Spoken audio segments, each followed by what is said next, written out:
Hey, friend, let me ask you a question. Are you allowing the construct of society to define who you are as a man? Now, I'm sure you've been seeing some of the posts, some of the videos that we've been posting as it relates to what is this alpha man, the beta man, the sigma man, the simp man. All of these are cultural labels and titles that are given to men. And so one of the things that we decided to do is in the month of January, we're going to have 3 or 4 episodes talking about the man in the mirror. Who's the man in the mirror? You know, the Bible says in James chapter 1, verse 23 through 25, is that who is this man that looks into the perfect law of liberty and then forgetting what manner of man he was. And so we're going to go through some of these constructs of society. We're going to look at the alpha male, the masculinity male, the sigma male, the beta male, and then what is this simp male. These are all cultural titles that were assessed and are assigned or referenced to men. And so we're just going to have a conversation and chop it up. Do me a favor. When we do these conversations, and the first conversation, the first episode is going to be Thursday, I believe that's January the 2nd, at 8 o'clock, 8 p.m. Eastern Standard Time. We'll have a good friend on, Anthony Latson, and he and I are going to chop up this conversation about the man in the mirror. We're going to go through some of these constructs as relates to men. And so what I encourage men to do is stop allowing society to assign these titles to who you are and how you happen to respond, act, and be as a man. We're going to go through some of these conversations. Some of the things that I've seen as it relates to men is are men are they too sensitive? Men that cater to their women, cater to their girlfriends, fiancés, wives, et cetera, et cetera, et cetera. Now, understand this. A little backdrop on me. I've been married to the same woman for 35 years. As a matter of fact, my wife and I, we've been together for 37 and a half years. So when I talk about relationship, I'm not speaking from the perspective of I read it in a book.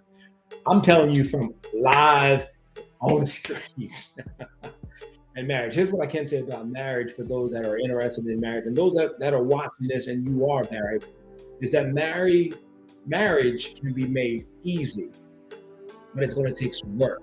Marriage can be made easy, but it takes work. And part of the work that I had to do as a man is spend some time discovering who is this man that I call me.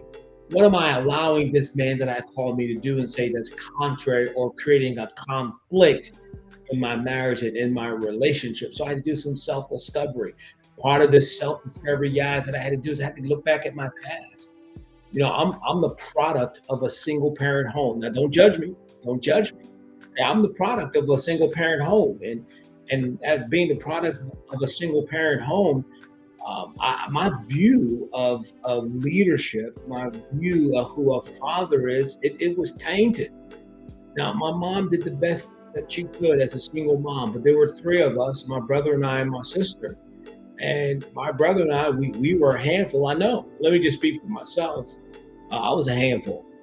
And I understand now, looking back on some of the stresses that I placed on my mom and or the stresses that was placed on her as a single woman in an urban setting raising kids. And so I understand those dynamics as a young man. However, one of the things that I was blessed and fortunate to do was to connect with men that helped shape my identity outside of the men or people that I connected with in the locker room or on the streets or that barbershop wisdom. You know, guys, you can relate. You go to the barbershop, you got a favorite barber that you go to, your barber is just telling you things, or you hear guys in the barbershop sharing about their experiences with women, et cetera, et cetera, et cetera. So I had to filter all of that. My point I'm making, I had to filter all of that. And I had to start asking myself, who is this man that I call Rich? How did I become this man that I call Rich? And what am I allowing this man that I call Rich to do and say that's contrary to who God says this man Rich to be? There were things that I did in my relationship as a man that I didn't realize was creating a conflict. For example, my ideology on money. I had a different idea or ideology as it relates to money than my wife. Now, my wife's backdrop is she's in a home where both parents were there. Unfortunately for her, her father was present, but he was absent. He battled with alcohol and drugs and things of such nature. And she experienced situations where there were traumatic experience that she witnessed in her mom and her dad. And so those dynamics shaped her ideology as it relates to money. And my ideology from a single parent home, what my mom taught me about money. And so what I discovered was that marriage was a collision of our historical past.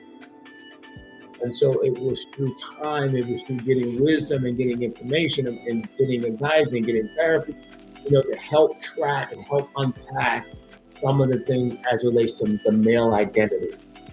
And more importantly, recently for me, is the male identity through the lens from a biblical perspective.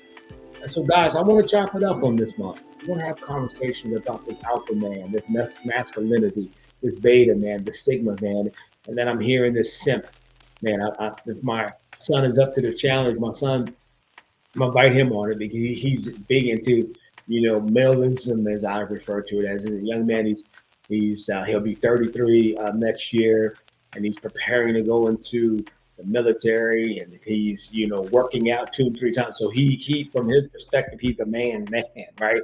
And so I love having these conversations with him, his way he thinks, his relationships, and he's recently married, and so we're going to unpack that a little bit and get it from his perspective.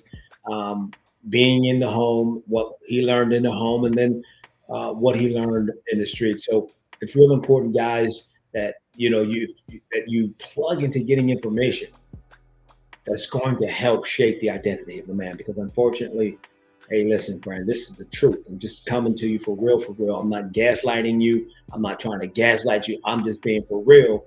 Is that the streets or this culture didn't really do a good job of shaping the identity of the man that's in the mirror. So I hope that you join me this month, Thursday night, around 8 o'clock.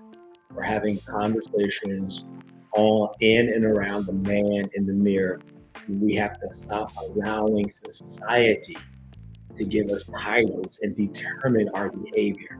We're going to look at is a man, what is it wrong for a man to express his or her? Edit that one out if you can, or like you can, it's not. What if a man that expresses his emotions to his fiance, girlfriend, and wife? Is it negative for a man to be vulnerable and emotional? Chop that up a little bit as well. So hope that you join me this month. January starting January the 2nd.